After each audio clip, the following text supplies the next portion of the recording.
शांति। ओम शांति। आज बाबा के 21/6/2023 के महावाक्य प्रातः मुरली। ओम शांति। बाप दादा मधुबन। बाबा ने कहा, मीठे बच्चे, जी बाबा, तुम ज्ञान सागर बाप के पास आते हो सम्मुख मिलन मनाने, बादल भरने। तुम यहाँ कोई तीर्थ करने व पहाड़ी की हवा खाने नहीं आते हो। प्रश्न दिया बाबा ने, गरज व्यवहार में रहते हुए किस विधि से चलते रहो तो एवर हेल्दी बन जाएंगे। गरज व्यवहार में रहते हुए तुम किस विधि से चलते रहो तो एवर हेल्दी बन जाएंगे। उत्तर दिया बाबा ने, एवर हेल्दी बनने के लिए सदैव बाबा बाबा करते रहो। तुम ही से खाऊं, तुम ही संग घूमूं, सब कुछ बुद्धि से बाप हवाले कर दो। ऐसा समझकर चलो कि हम बच्चे बाबा की परवरिश के अंदर पल रहे, किसी भी चीज में ममता ना रहे। अर्पण करके उसके हुक्म से खाओ तो सब पवित्र हो जाएगा और तुम एवर हेल्दी बन जाएंगे। गीत आया है, दूर देश का रहने वाला आया देश पर आए। ओम शांति। दूर देश के रहने वाले पास बच्चियां मिलने आती है ना। बच्चियां कोई तीर्थ पर नहीं आती है, वह पहाड़ी पर वह हवा खाने नहीं आती है। मनुष्य तो पहाड़ों पर जाते हैं हवा खाने, परंतु बच्चे यहाँ पर आते हैं माता पिता पास मिलने के लिए। यह जानते हो, माता पिता दूर देश के रहने वाले आते हैं पराए देश में। क्यों आते हैं? स्वर्ग रचने। उनसे मिलने के लिए बच्चे भिन्न भिन्न गांव से, कितना दूर देश से आते हैं। विलायत से भी आएंगे। किस लिए? कोई चीज देखने के लिए नहीं। आत्माएं अथवा जीव आत्माएं आती है माता पिता से मिलने। माता पिता भी है दूर देश का रहने वाला। अब तुम किसके आगे बैठे हो? माता पिता के सामने बैठे हैं, जिससे स्वर्ग के सुख मिलने हैं, परंतु उनकी मत पर चलने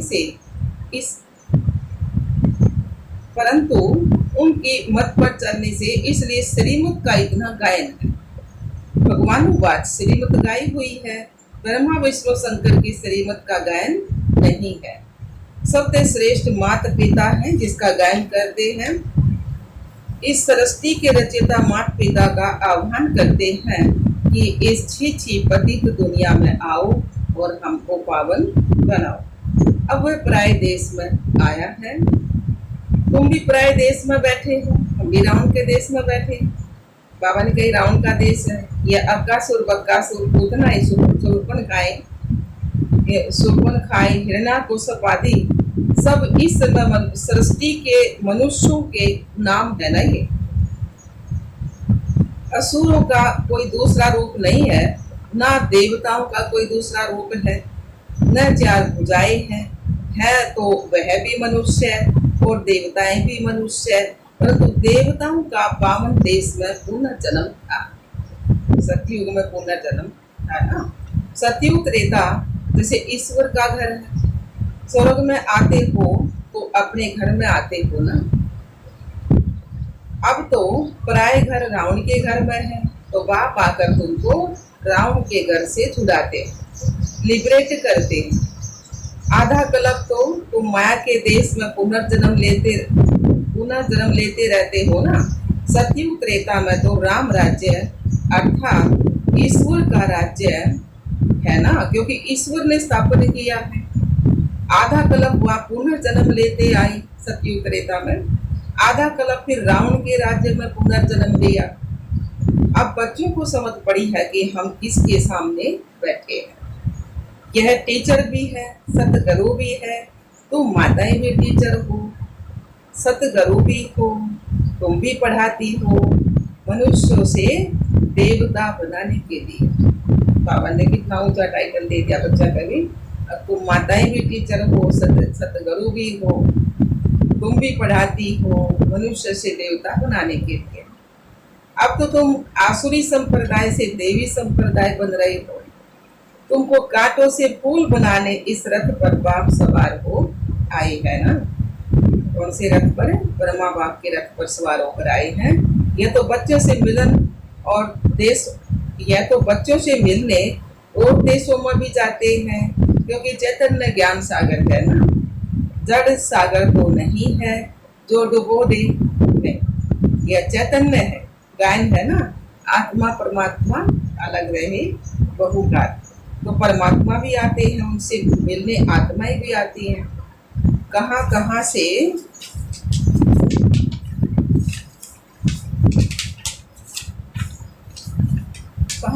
बच्ची आती हैं। बाप भी चक्कर लगाते हैं। भक्तों ने तो जहाँ तहाँ मंदिर बनाए हैं, जैसे क्राइस्ट के जड़ चित्र भी बनाते हैं। अब वह तो है देहधारी, और जो भी ब्राह्मण जो भी है, ब्रह्मा विष्णु शंकर सब देहधारी। इन सबसे उच्च कौन है? भगवान शिव बाबा। उनको अपना शरीर नहीं है, उनको तो सभी बाप कहेंगे ना। परम पिता परमात्मा गॉड फादर, उनको तो न स्थूल शरीर है और न सूक्ष्म शरीर है। आते भी हैं जरूर। कैसे आते हैं ये सब भूल गए हैं। ऐसे तो नहीं कहेंगे श्री कृष्ण पतित पावन है, न श्री कृष्ण के शरीर में आकर पावन बनाते हैं। तो सतयुग का प्रिंस होगा श्री कृष्ण। तो श्री कृष्ण भगवान वाच्य रॉन्ग हो गया। श्री कृष्ण भगवान नहीं है, शिव भगवान है। श्री कृष्ण के मुख द्वारा क्या रचे? क्या देवताएं? नहीं। पहले तो ब्राह्मण चाहिए ना, ब्राह्मण बनेंगे, शिक्षा में लगे जब तो देवता बनेंगे ना। तो उसके लिए ब्रह्मा चाहिए, नहीं तो ब्रह्मा का ऑक्यूपेशन कहाँ? श्री कृष्ण का नाम लगाने से ब्रह्मा की बायोग्राफी गुम हो जाती है। श्री कृष्ण द्वारा सतयुग स्थापन किया तो ब्रह्मा का ऑक्यूपेशन ही गुम कर दिया। तो बाबा ने कहा, परंतु तुम बच्चे जानते हो, जो यहाँ आते हो, बाकी जो नहीं जानते वह समझेंगे कि यह भी एक सत्संग है जहाँ गीता सुनाते हैं। परंतु या कौन सुनाते हैं यह तुम बच्चे जानते हो। या शिव भगवान लोग बात सुनाते, बाबा सुनाते हैं। तो बाबा ने कहा, ज्ञान का सागर मोस्ट बेलवेट माता पिता सुनाते, कितना मीठा कितना प्यारा है। तुम कोई मनुष्य को मीठा नहीं कह सकते हो, क्योंकि सभी कड़वे भिखारी है ना। बाप उनको पावन बना रहे हैं, तो उच्च है भगवान। उसके बाद जो मनुष्य होकर गए हैं, अभी वह सब पतित हैं। जब तक बाप आकर पावन ना बनाए तो सब पतित दुखी रह जाते। जैसे मनुष्य कहते हैं कलयुग हजारों वर्ष का है, तो बाबा ने कहा तो इम्पॉसिबल है। कलयुग हजारों वर्ष का नहीं है, कलयुग 1250 वर्ष का है। महाभारी लड़ाई सामने खड़ी है। तो बाबा ने कहा, जिसे मुक्ति जीवन मुक्ति के गेट्स खुलते हैं, जब तक कोई मुक्ति जीवन मुक्ति में जा नहीं सकते, तब तक कोई मुक्ति जीवन मुक्ति में जा नहीं सकते ना। सभी यहाँ भटकते रहते हैं, जैसे भूल भलैया, सभी ठोकर खाते रहते हैं, दरवाजा मिलता नहीं है। चाहते हैं मुक्ति जीवन मुक्ति के गेट में जाएं। कोई मरता है तो भी कहते हैं स्वर्गवासी हुआ, परंतु यह तो नरक है, स्वर्ग में तो जा ना सकते। तब जब बाप आए राजयोग सिखलाए, तब राजाई व प्रजा पद पा सकते हैं। अब यह है कमाई, कहते हैं ना, इसने कौन सी कमाई की तो यह इतना साहूकार बना। तो सतयुग के देवताओं ने कौन सी कमाई और कब की जो यह ऐसे बने? ये संगम युग पर खरी ना कमाइया, जो हम देवता बनेंगे इस युग में, तो जरूर कलयुग के अंत में की होगी, तब सतयुग में बने। अब तुम जानते हो हम ऐसी कमाई कर रहे हैं जो स्वर्ग के मालिक बने, जरूर उसके रिजल्ट तुम स्वर्ग में भोगेंगे। अब तुम कलयुग और सतयुग के संगम पर हो, तो उनको अलग युग कर दिया है। सारे कर्म अकर्म विक्रम की गति बाप समझाते, कहते हैं बच्चे अब जो कर्म मैं तुमको सिखाता हूँ वही करो। इसको कलयुग नहीं कहेंगे, संगम युग का किसको पता नहीं है। जब सतयुग से त्रेता होता है तब भी किसको पता नहीं पड़ता है कि सतयुग त्रेता का संगम पास हो रहा है। ये पीछे गाया जाता है कि सतयुग में फलाने राज्य करते थे, त्रेता में फलाने राज्य करते थे, द्वापर हुआ तो देवी देवता वहां मार्ग में चले गए।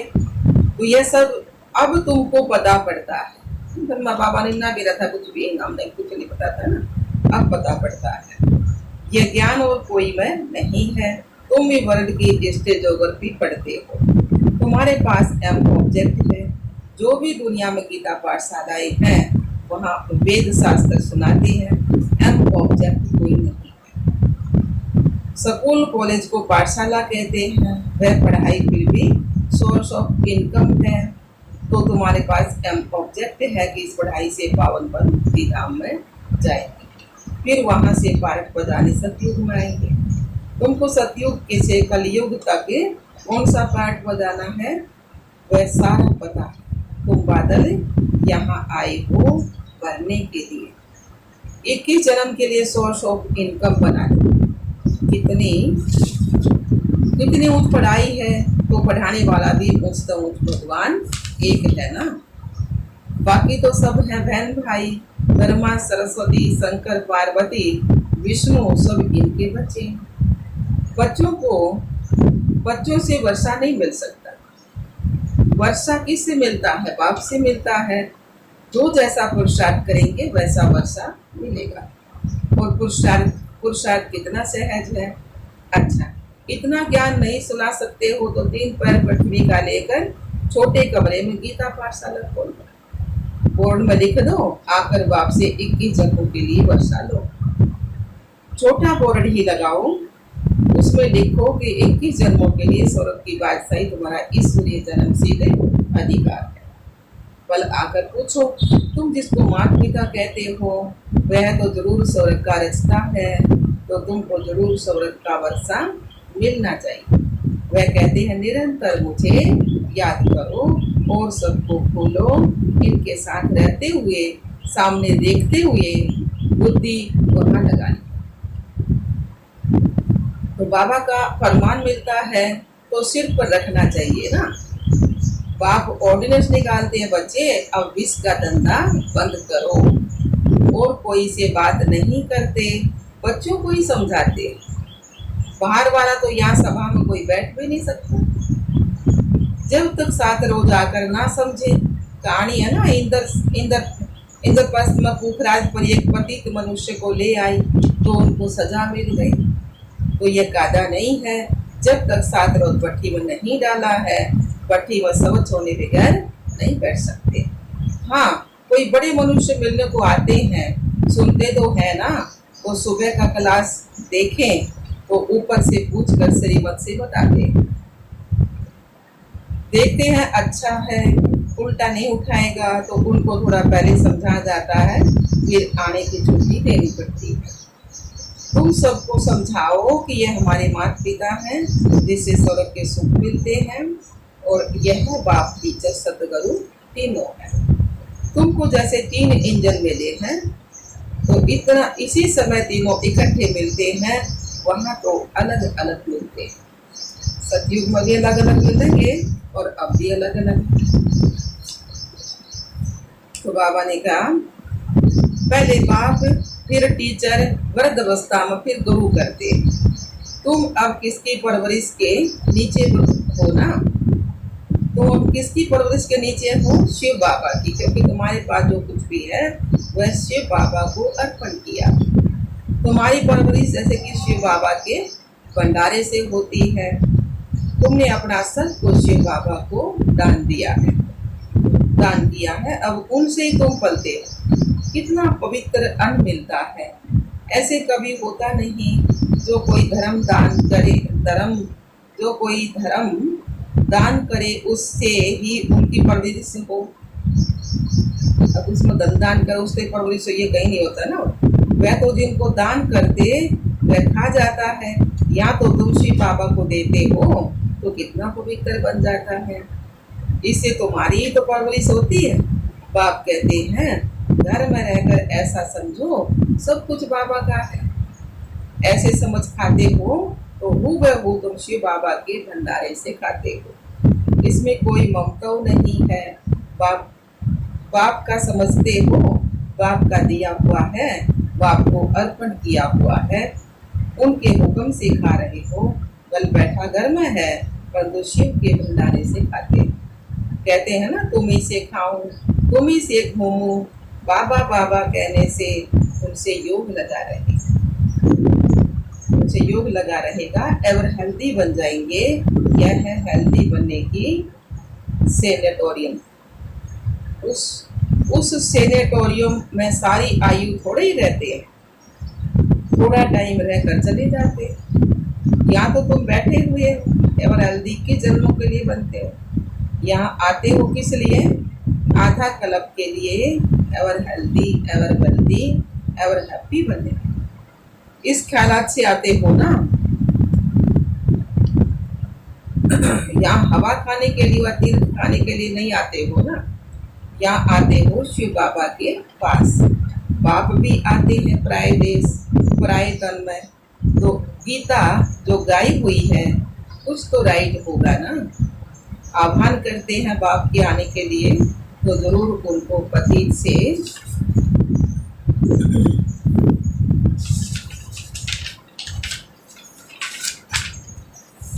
पावन बनाने के लिए आना पड़े ना। तो पतित तो नहीं परम धाम में उनके पास जाएंगे, पावन का पतित तो नहीं परम धाम में उनके पास जाएंगे। पावन होने के लिए जा ही नहीं सकते। हर एक भगत की आत्मा पुकारती है, बाबा आओ। बाप कहते मैं आता हूँ सबकी गति सतगति करने। सर्व के ऊपर दया करने वाला, सर्वो दया तो एक बाप है ना। कौन सी दया करते हैं? श्रीमत देते हैं। भगवान श्रीमत दे है ना बाबा, हमारा पिता है श्रीमत देव, श्रीमत पर चलना। श्रीमत तो मशहूर है ना, जिस पर चलने से श्रेष्ठ अर्थात सबक के मालिक बनेंगे। फिर जो जितना डायरेक्शन पर चले, कोई तकलीफ तो बाबा देते नहीं। हठ योग करने अथवा तीर्थों पर धक्का खाने की ये तो बाबा तकलीफ नहीं देते। अमेरिका हो, फिलिपाइन हो, कहाँ भी हो, गरज व्यवहार में रहते, गरज व्यवहार में तो रहना चाहिए, परंतु रहते हुए कमल पुष्प समान रहना है। जनक का मिसाल है ना, तुम्हारा है राजयोग। वह तो कहेंगे सौरभ के सुखों का विष्टा के समान। कौन कहेंगे? सन्यासी कहे ना। तो परंतु भारत का राजयोग तो मशहूर है ना, इसको कोई जानते नहीं है। प्राचीन योग तो प्राचीन बाप ही सिखलाई। गीता वेद शास्त्र आदि सब भक्ति मार्ग की सामग्री है। झाड़ को पूरा होना ही है, फिर इसी झाड़ को सब छोड़ना है, इसी झाड़ को सबज होना है, हरा होना है ना। तो तुम आए हो माता पिता पास रिफ्रेश होने। घड़ी घड़ी आएंगे क्योंकि सम्मुख मजा आता है ना। तो यहाँ सदा के लिए तो बैठ नहीं सकते, ला नहीं है। अपना घर संभाल भी जरूर संभालना है। बाकी ये पाठशाला जो बहुत गर्दी को पाएंगी, ये विघ्न आदि ना पड़े तो ये बहुत बढ़ जाए, इसलिए विघ्न पड़ते हैं। 5,000 इकट्ठे बैठे कैसे पढ़ेंगे? इसलिए लिमिट है ना। जिनको बाप सम्मुख देख भी सके, तो बाप देखते तो किसको है? आत्माओं को ना, शरीर को नहीं देखते हैं। जोर से देखेंगे तो उनको शरीर ही भूल जाएगा। चुंबक है ना, तो जैसे अनकॉन्शियस होता जाएगा। अच्छा जी बाबा, मीठे मीठे सिकिलदे बच्चों प्रति माता पिता बाप दादा का याद प्यार और गुड मॉर्निंग। रूहानी बाप की रूहानी बच्चों को नमस्ते। हम रूहानी बच्चों की रूहानी बाप दादा को याद प्यार गुड मॉर्निंग, नमस्ते नमस्ते नमस्ते। हम बाबा के बच्चे सदा रहे हंसते और हंसाते। शुक्रिया मीठे बाबा, शुक्रिया बाबा। धारणा के लिए मुख्य सार है, ऊंची मंजिल पर जाने के लिए बाप टीचर गुरु के रूप में 3 इंजन मिले। सदा इसी समर्थी से आगे बढ़ना है। दूसरा पॉइंट है, बुद्धि से सब कुछ बाप वाले कर उनकी परवरिश के नीचे पलना है। बहुत मीठा और पावन बनना है। पतित पने का कड़वापन निकाल देना। वरदान दिया बाबा ने, अनुभव की संपन्नता द्वारा सदा उमंग उल्लास में रहने वाले मास्टर ऑलमाइटी अथॉरिटी, अनुभव की संपन्नता द्वारा सदा उमंग उल्लास में रहने वाले मास्टर ऑलमाइटी अथॉरिटी भव। सार में दिया बाबा ने, अनुभव बड़े तो बड़ी अथॉरिटी है। हर गुण, हर शक्ति, हर ज्ञान के पॉइंट के अनुभव में संपन्न बनो तो चेहरे पर सदा उमंग उल्लास की चमक दिखाई देगी। अब सुनने सुनाने के साथ अनुभवी मूर्त बनने का विशेष वारंट बजाओ। अनुभव की अथॉरिटी वाले स्वयं को सदा भरपूर आत्मा अनुभव करेंगे। जैसे बीज भरपूर होता है, ऐसे ज्ञान गुण शक्तियां सब में भरपूर होने के कारण मास्टर ऑलमाइटी अथॉरिटी बन जाते हैं। स्लोगन दिया बाबा ने, अमृत वेला विशेष प्रभु पालना की वेला है, इसका महत्व ज्ञान पूरा लाभ लो। अमृत वेला विशेष प्रभु पालना की वेला है, इसका महत्व जान पूरा लाभ दो। अमृत वेले का महत्व जानकर और पूरा लाभ दो। ओम शांति, ओम शांति बाबा।